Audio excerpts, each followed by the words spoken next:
Hello, my dear lovely students. Welcome to the class. My name is Mansi and I am your English educator. Today I will explain you the 15th chapter of class 7. This chapter name is the future. मतलब भविष्य. भविष्य के बारे में कुछ बातें जो हमें क्या हम चीजें लॉस कर रहे हैं, क्या चीजें हम वेस्ट कर रहे हैं और कैसा हमारा भविष्य होने वाला है, इस बारे में ये पोएम है. आइए पढ़ते हैं.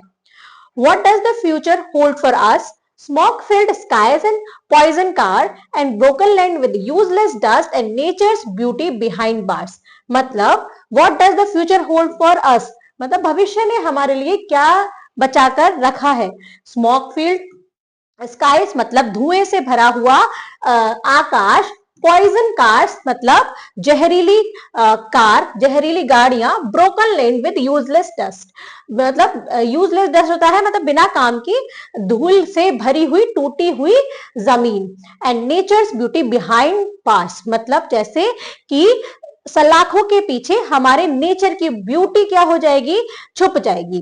Can I ever show my children if they ever come my way the beauty of a sunset at the evening of the day. क्या मैं अपने बच्चों को दिखा सकता हूं, क्या दिखा सकता हूं? The beauty of a sunset. Sunset की ब्यूटी कब होती है? सनसेट कब होता है? Ending of a day. दिन के अंत में सनसेट की ब्यूटी दिखा सकता हूं. If they ever come my way अगर वो मेरे रास्ते में कभी आए, मतलब अगर वो मुझसे पूछने आए तो क्या मैं उन्हें कभी सनसेट की ब्यूटी दिखा सकता हूं? Can I walk into a forest and surrounding by myself with trees, yet know that it will remain for me to visit as I please? क्या मैं जंगल में चल सकता हूं जहां पर क्या हो कि ट्रीज ही मेरे चारों तरफ हो, ट्रीज ही मेरे चारों तरफ मुझे घेरे हुए हो. Yet know that it will remain फिर भी मैं ये जानता हूं for me to visit as I please जैसा कि मैं चाहता हूं वैसी ही सब चीज रहेंगी नहीं. मतलब ये चाहता है कि जैसा मैं चाहता हूं वैसे ही सब चीज रहे. Can I sit upon the seashore and breathe in salty air, or will it be so dirty that it is unsafe to be there? क्या मैं कभी समुद्र के किनारे पर बैठ सकता हूं और सांस ले सकता हूं सॉल्टी एयर में, और या फिर वो इतनी गंदी हो जाएगी कि वहां पर रहना भी अनसेफ होगा, वहां पर रहने में भी बहुत दुविधा होगी. I know that I can today do all the things I have said, but when today is yesterday will all these things B dead. I know मैं जानता हूं दैट आई कैन टुडे जो मैं आज कर सकता हूं.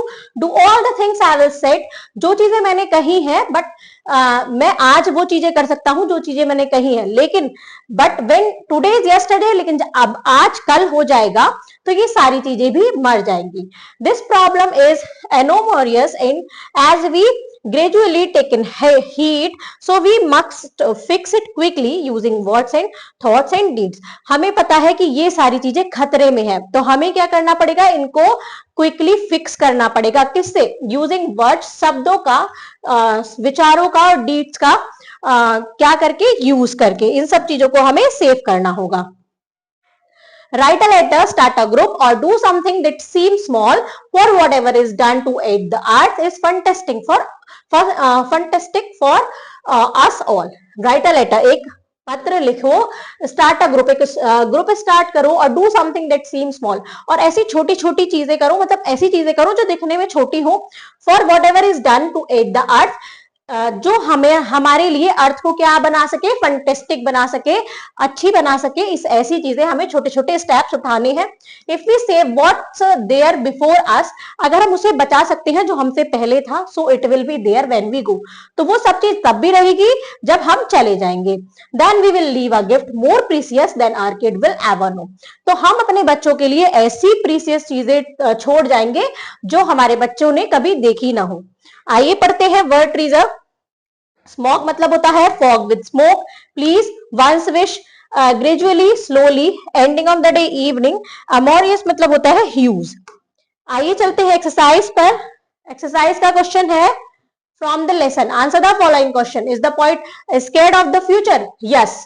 क्यों, क्या जो पोएट था वो डरा हुआ था फ्यूचर से? हाँ, फ्यूचर को लेकर वो डरा हुआ था. What is the poet scared of? किस लिए डरा हुआ था?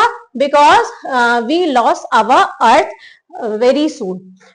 What are the types of problem that poet think that the earth might face? क्या क्या प्रॉब्लम थी जो पोइट कह रहा था कि हमारी अर्थ फेस कर सकती है? कि हम अपने बच्चों को सनसेट नहीं दिखा पाएंगे, the beauty of a sunset at the ending of the day. जो फॉरेस्ट होंगे वो इतने क्या नहीं, फॉरेस्ट नहीं होंगे हमारे चारों तरफ, हम कभी समुद्र के किनारे नहीं बैठ पाएंगे और सॉल्टी एयर में ब्रीथिंग नहीं कर पाएंगे। नेक्स्ट देखते हैं हम, which problem does the poet feel enormous. तो इसका आंसर हम लिखेंगे दिस प्रॉब्लम, क्या होगा, I know that I can today do all the things I have said, but when today is yesterday, will all the things be dead? जो आज हम कह रहे हैं वो हम आज तो कर सकते हैं, लेकिन आज जब कल हो जाएगा तो ये सारी चीजें चली जाएंगी। अब हम देखते हैं next question.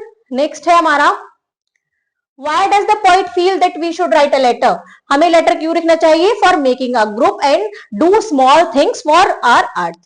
Why does he feel that we should start a group? हम वो ऐसा क्यों सोचता था कि हमें एक ग्रुप स्टार्ट करना चाहिए? क्योंकि हर चीज अकेला इंसान से ज्यादा एक ग्रुप बेटर कर सकता है। अगर हम छोटे छोटे ग्रुप बनाएंगे, उसमें हम काम करेंगे तो वो चीजें जल्दी हो जाएंगी। From the poem right the rhyming words of the following words. Cards का राइमिंग वर्ड्स है, आइए देखते हैं। कार्ड्स का है बार्ड्स।